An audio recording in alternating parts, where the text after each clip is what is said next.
Yo la team, j'espère que vous allez tous très bien. On se retrouve directement pour une partie de 10 minutes. Si j'arrive à lancer la partie, hop, commencer la partie et je vous mets l'écran tout de suite. Boum. Ok, on joue contre un Vietnamien, c'est ça. Et on va jouer notre petite carocane, on change pas. Bon, j'ai fait à peu près 30 minutes de problème là pour m'échauffer le cerveau avant. Généralement c'est ma petite routine que je fais avant de faire ces vidéos parce que le but c'est pas que je vous montre des parties de Golemont où je calcule rien, où je clique pas parce que franchement ça serait pas intéressant. J'essaie vraiment de vous proposer des belles parties. Puis aussi j'essaie de progresser aux échecs tout simplement. Donc enfin moi je prends vraiment ma routine aux échecs très à cœur. Mais là je disais que j'ai fait une demi-heure de problème et j'ai vu que j'étais un peu fatigué quoi. Parce que je crains ça, ça. Ok, je pourrais toujours le chasser. J'ai vu que j'étais un peu fatigué. En fait, je suis allé faire les boutiques. J'ai cherché une paire de chaussures pour faire de l'ultra trail notamment. Je crains pas la prise. Je vais sortir mon fou tranquillement. Et ouais, du coup, j'ai acheté une paire de chaussures. Ça m'a pris une bonne partie de l'après-midi. D'ailleurs, pour ceux que ça intéresse, j'ai sur mon autre chaîne, entre autres, je parle d'exploration, mais pas que. Je fais aussi des vidéos sur mes courses, sur mes trails. Donc, si ça vous intéresse, comme d'hab, c'est dans la description et je vous embête pas plus avec ça. Et sinon, on en revient à nos moutons. Bon, je vais essayer de finir mon développement assez rapidement. Mon fou est sorti, donc je vois pas de raison de ne pas jouer E6. Sur cavalier E5, je jouerai tour C8. Et voilà, quoi, la vie est belle. Et d'ailleurs, je crois que cette vidéo va sortir avec un peu de délai, mais là, en plus, je suis fatigué parce qu'hier, j'ai regardé la vidéo de MVL contre Caruana Enfin, le live de MVL contre Caruana au Grand Chess Tour. Donc là, c'était la première partie. MVL a fait nul, très surprenamment, contre Caruana. Je sais pas si vous avez regardé la partie, vraiment la partie incroyable avec une prépa de Caruana qui était magistrale. Et là, j'ai envie de jouer fou G6. Tout simplement parce que mon fou a fait son travail ici. Et que dans tous les cas, son prochain coup... Ah ouais, je vais gagner un tempo parce que je pense qu'il va commencer à menacer ça. Mais là, la différence, c'est que vu que je vais gagner un tempo sur la dame, je vais avoir le temps de roquer. Et sur cavalier E5, je pourrais déjà commencer à envisager la prise. Maintenant, peut-être que s'il fait dame D2, petit roc, prise, cavalier D5, je pourrais plus reprendre le cavalier, il va attaquer ce pion, mais je pourrais toujours le pousser avec la poussée C5. Je pense que c'est ce qui va se passer. Ça me fait pas peur, honnêtement. Donc ouais, partie super intéressante de ML contre Caruana. Bon, moi je suis... On va dire que... ouais, vous voyez, c'est là ce que j'avais dit. Moi, entre guillemets, je suis patriote, donc j'aimerais bien voir un Français, non seulement candidat, mais un jour champion du monde, qui sait. Bon, ce fou-là, il m'a donné la peur de fou, donc ça me dérange pas de le rendre, ni de me doubler les pions. La poussée C5 me paraît bonne, parce que son cavalier C3, il a pas C3. Et ça me permet de ne pas jouer un coup lent. Alors C5, peut-être qu'il faut regarder du cavalier ici. Non, j'y crois pas. Ah, C5 par contre, ce qu'il faut regarder, c'est ce qui est embêtant, c'est cavalier C6. Si je fais dame C7 par exemple, il pourrait faire dame F4 et ça serait aussi pénible. Donc peut-être que là il faut que je commence par dame B6. Mais dame B6, dans ce cas-là, il fait cavalier A4 et il aura le temps sur dame B7 par exemple, de jouer C3. Et donc peut-être qu'il faut que je fasse... J'aurais bien aimé plutôt mettre cette tour en B8 sur la colonne ouverte, mais peut-être qu'il faut que je fasse tour C8 pour soutenir la poussée. Ou dame C8. Mais dame C8... Est-ce que je me mettrais pas dans des mauvais rebonds? Ah non, dame C8, après, parce que sur tour C8, après peut-être qu'il a du dame A6. Donc au moins dame C8, ça a l'avantage de surveiller cette case. Adjugé, c'est vendu. Mais peut-être que là, il a cavalier A4. Avec l'idée qu'il occupe la case C5. Mais j'ai quand même C5. Mais il aurait C3.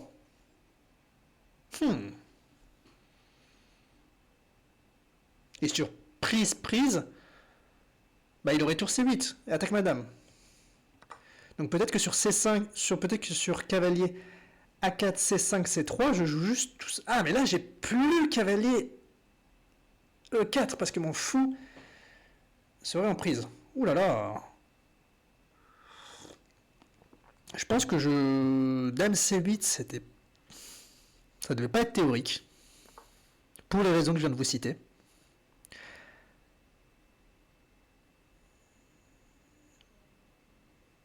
Mais là, il me laisse jouer C5, quand même.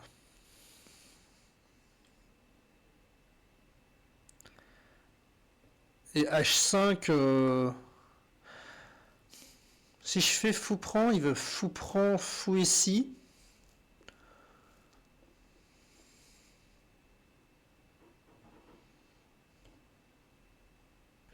Et si je fais dame prend, dans tous les cas, il faudra que je résolve le problème de... Ah, ça défend mon fou, donc je pourrais envisager les coups comme ça. Ouais, je pense qu'il faut plutôt activer ma dame. Fou E3, on ne demande que ça. Il y aurait D4, fin de la partie.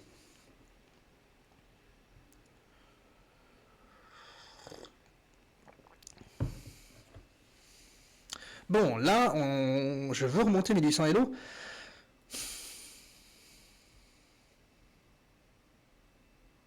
J'aimerais bien faire ça, mais ça me massacrerait ma structure.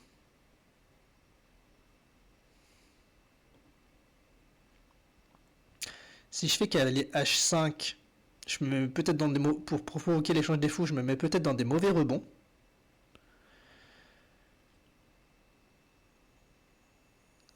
Si je fais tour A8, je lui laisse peut-être du dame ici. Mais il y aurait simplement dame là, qui est de surcroît protéger mon fou. Alors que cette tour-là, j'ai l'impression qu'elle a plus vocation soit à aller... Quelle tour? Est-ce que je mets cette tour-là, cette tour-là? Ouais, plutôt cette tour-là, et cette tour-là irait là, je pense. On met les tours sur les colonnes ouvertes, c'est quand même ce qu'on apprend aux échecs, quoi.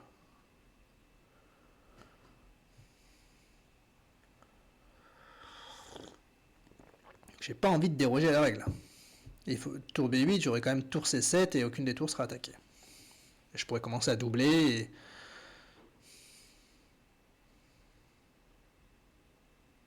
Est-ce que je dois craindre l'arrivée d'un cavalier en B5? Non, pas vraiment. Ah, mais il faudrait que je fasse attention. Par exemple, sur un coup comme dame A6, le jour où ma tour sera en B8 et sur cavalier C7, il y aura dame B5. Bon, là, je m'invente une 8, honnêtement. Déjà, tour B8 empêche cavalier B5.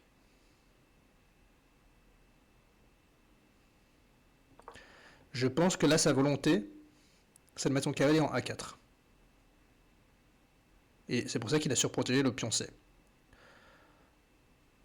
Maintenant, il y aura des signaux faibles parce que le cavalier tiendra le pion B2. Si je fais par exemple dame C6, il aura B3. Il aura un pion arriéré en C. D'accord, est-ce que je vais louper un truc? Je ne l'espère pas. Pourquoi il me résout ce problème? Ouais, c'était sûr. Ça, c'était sûr. Et là, j'ai envie de jouer dame C6. Avec l'idée que s'il fait B3, eh ben, il a un pion arriéré. Et surtout qu'il move ses cases noires. Alors B3, qu'est-ce qu'il voudrait d'autre? Ces cases-là sont prises. Ça me paraît assez indiqué. Et ça pour moi c'est erreur. Regardez, mon fou contrôle ces cases noires. Il n'a pas le rebond. Et tout simplement, je vais doubler. Et je vais aller tabasser le pion C. Et le jour où il pousse, prise, il y aura un pion isolé. Faut juste faire attention le jour où est-ce que c'était pas un peu impressé? Est-ce que j'aurais pas dû bouger la dame d'abord, étant donné que là il a peut-être C4, dans la mesure où sur prise, il aurait tour ici. Tour prend.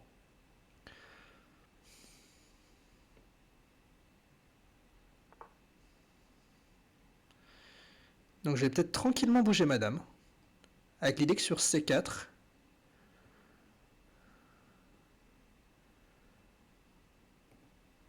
C4, ouais. Je vais la bouger en 8 pour une raison très simple. Qui est que je voulais pas la bouger en D6 pour mettre dans le vis-à-vis, mais surtout lorsqu'il y a C4, sur tour prend, pion prend, il y aura ce cavalier, il y a un signal faible. Et je vais tranquillement doubler ici.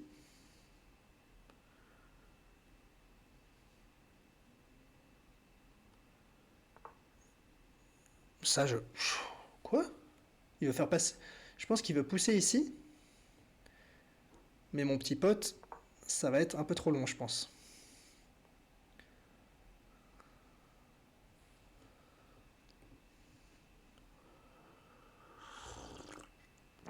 Oh, un peu trop long. Ouais, mais ça... J'ai du mal à y croire quand même.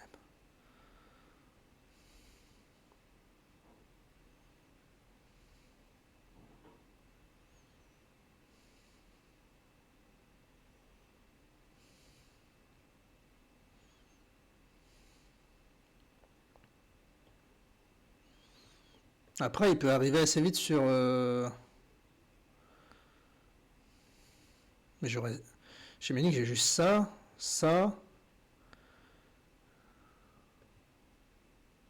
J'ai pas le temps de ramener mon fou à la défense.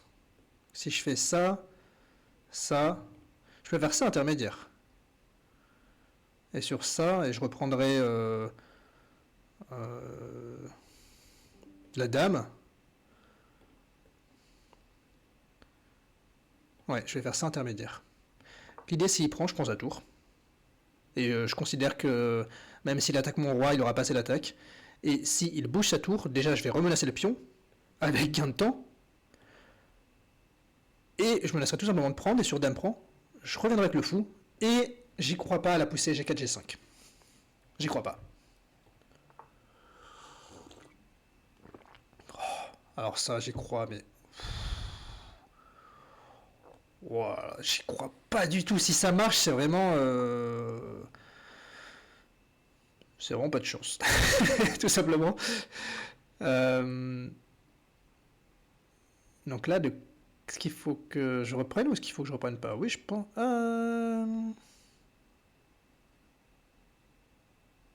Non, peut-être qu'il faut pas que je reprenne pour soutenir la poussée E5.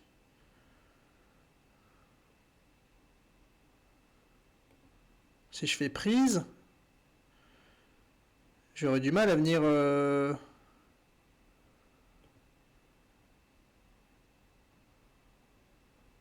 Non, je vais pas lui laisser un pion. Je vais pas lui laisser un pion, il est hors des questions. Je pourrais toujours faire prise, dame prend, pion prend, et là jouer la tour ici. Et regardez, là il va pâtir d'avoir laissé son roi tenu. Très belle partie. Très belle partie.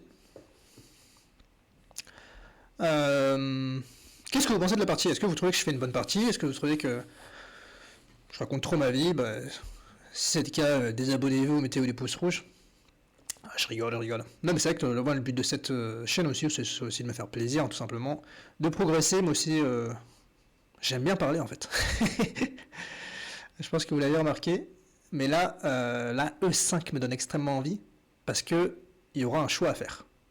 Et dame prend, pion prend, il y aura ça en l'air, et le jour où la tour bouge... D'ailleurs, même le jour où la dame bouge, j'ai ça intermédiaire, a priori. Et ça, en plus, ouh là là. Alors là, si c'est pas E5, est-ce qu'il a une ressource? Ah, je l'envoie direct. Boum, je l'envoie direct. Direct. C'est le coup que je vois depuis tout à l'heure. Je vois vraiment... Là, ma menace, en plus, c'est simple. Hein. Prise. Je menace de prendre et de lui ouvrir le roi. Et moi, mon roi est beaucoup plus en sécurité. Parce que le jour, en plus, où ce pion G disparaît, mon fou est indélogeable. Donc la case H7 sera merveilleuse. Pour le temps qu'il ramène son cavalier pour m'attaquer sur case blanche, bah écoute mon petit pote, moi j'aurai le temps de reprendre une tasse de thé. Mais là, ça doit pas marcher. Il y a trop de signal faible. Déjà ça, j'ai ça. Déjà ça, il va prendre la dame, échec, prise. Je vais pénétrer, ouais non. Non. Faut que j'ouvre mon fou de toute façon, c'est sûr. Il va prendre une fois ici. Écoute, fais-toi plaisir.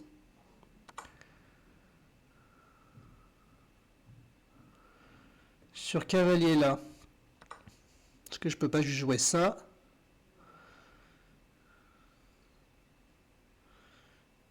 Il va faire ça. Ah mais juste je prends sinon non. Ouais, on va pas se faire chier.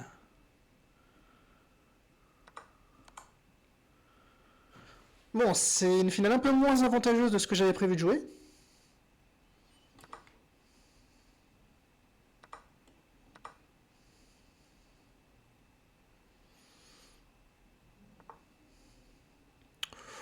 Ça, c'est pas le bon plan pour moi. Je pense que le bon plan à jouer pour lui, c'était de venir agresser ce pion-là. Parce que là, j'ai un pion passé. Et je vais tout simplement aller le défendre.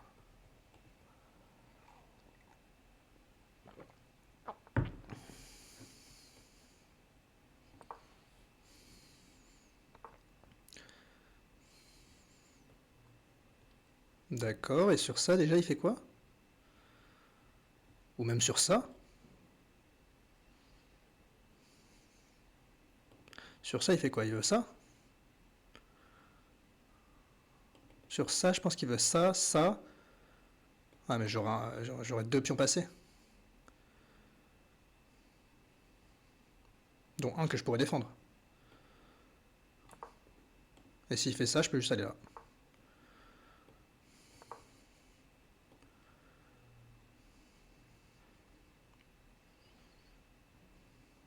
Et là, je vais peut-être juste menacer ça. Ça. Et je pénètre.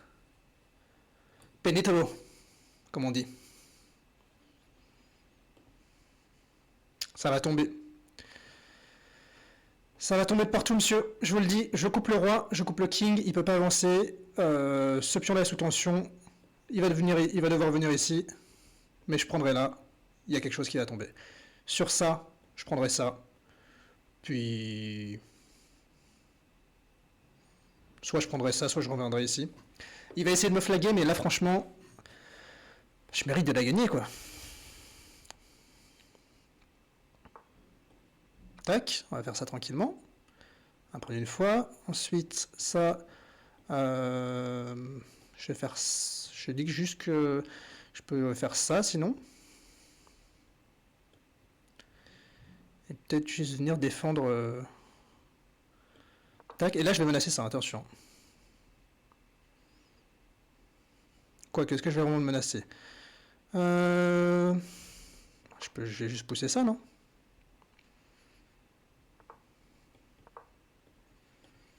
Je vais pousser mes pions. Attention.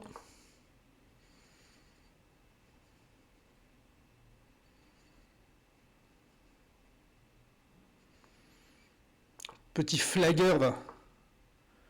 Il va venir jouer ça. Je pourrais jouer ça, peut-être.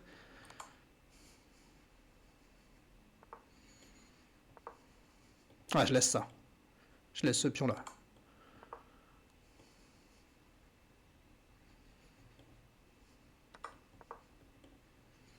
Je vais pas la perdre quand même, celle-là.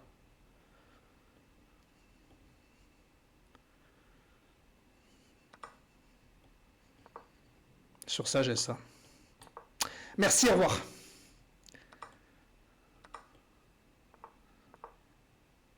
Oh non. C'est pas possible. Oh là là, c'est pas possible que je perde ça. Non. Oh, avec le date note. C'est trop terrible de perdre ça, franchement. La douche froide. Bon. Alors, une gaffe. Oui, bah, j'aimerais bien savoir ce que c'est. Je pense que ça a dû être dans la finale. Ouais. Ah, c'était nul. Alors, on va regarder ça. Apparemment, l'ordi dit que c'était nul la position dans laquelle on était.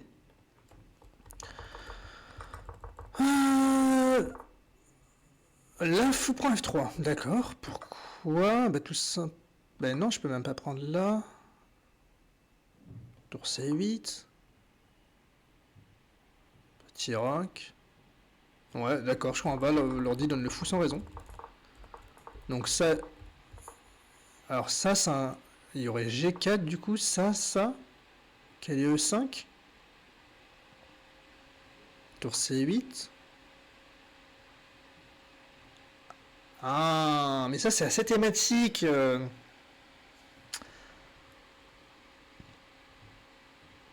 Assez thématique, ouais. Ok. Dans cette position, quand il y a le fou en B5, il faut songer à... Ouais. Ah d'accord, ouais. Ok. Bon. Là, Dame C8, est-ce que c'est le bon coup? L'ordi dit Dame B6, mais Dame D6, je me dis juste cavalier ici, non? Allez, Dame B5, Dame B5 pour proposer l'échange des dames sur Dame prend B5 prise, tac, tac. Ouais, d'accord, ok,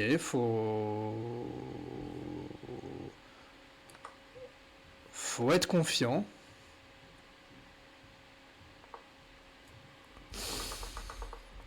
C'est pas des coups très humains, quoi, je trouve. C5, bon, c'était le bon plan. Dame prend, c'était le bon plan. Alors là, non mais regardez, non mais ça en plus, j'aime pas le côté gain manqué. Là, pour vous dire, G prend F6, c'est moins 1,65 et fou prend F6, c'est moins 1,47. Donc ça, j'appelle pas ça un coup manqué, quoi. Et alors là, plus précis était G5 apparemment, bon, hyper ordinateuresque, ou tour B4. Ouais, la vache. Ah oui, tour B4 je peux comprendre parce que ça empêche C4. Parce que, disons ça, il a pion prend, et il a pas tour prend parce que sinon je prends la tour et je vais récupérer le pion, et il a pas pion prend parce que je menace le cavalier. Ok, tour B4 c'est ordinateuresque mais ça se comprend. Ici il fallait jouer tour BC8, mais tour BC8 j'avais peur de me prendre C4. Et là apparemment j'ai B7, il peut... Ah mais il peut pas prendre. Et, disons dame D2 pour protéger la tour, mais là j'ai le temps de prendre. D'accord. Ici, il fallait prendre le pion, mais j'avais peur de ça. Mais apparemment, je suis dans les temps pour défendre. Disons tour prend. Roi G2 pour protéger le pion et sortir. Et apparemment, il y a juste G6. Et sur Dame H7, il y a Roi F8 et on se barre. Ouais, il faut quand même avoir un gros slip, je trouve. Hein, pour, Après, c'est vrai qu'il y a tant que le fou est là, il n'y a plus rien. Ok. Putain, E5, j'étais tellement fier. Et en fait, là, ici, c'était G5. Mais G5, je me disais juste que j'enfermais cette diagonale. E5 me paraissait hyper logique. Et là, il fallait jouer E4. Je trouvais que ça enfermait mon fou, E4. C'est dur, les échecs, hein, franchement. J'ai vraiment sous-estimé. Je pensais que j'étais au moins à moins 1, moins 1,5 là. C'est pas possible. Je suis sûr qu'il y a un moment dans la finale où j'étais extrêmement mieux. Ouais, là quand même. Ah oui, je suis pas fou, moins 2. Donc là j'avais le bon plan. Après avec le Date Note, honnêtement, cette finale, enfin, en long je la tiens tous les jours, mais c'est vrai que là j'étais un peu décontenancé. Bon, le coup qui m'a mis dans la merde c'était Roi E4. Ici il fallait juste préférer Roi F5, Roi F5, ou Roi F4. Et même là encore Roi F5, mais pas laisser ce deuxième pion. Et là c'est nul. Waouh, le coup que je pensais qu'il sauvait la partie, c'est le coup qui m'a fait perdre. Dingue. Dingue. Ah là là. Bon, cette partie, la team a fait mal, mais merci de m'avoir regardé. Et je vous dis à la prochaine pour une prochaine vidéo. C'est Mathieu. Ciao.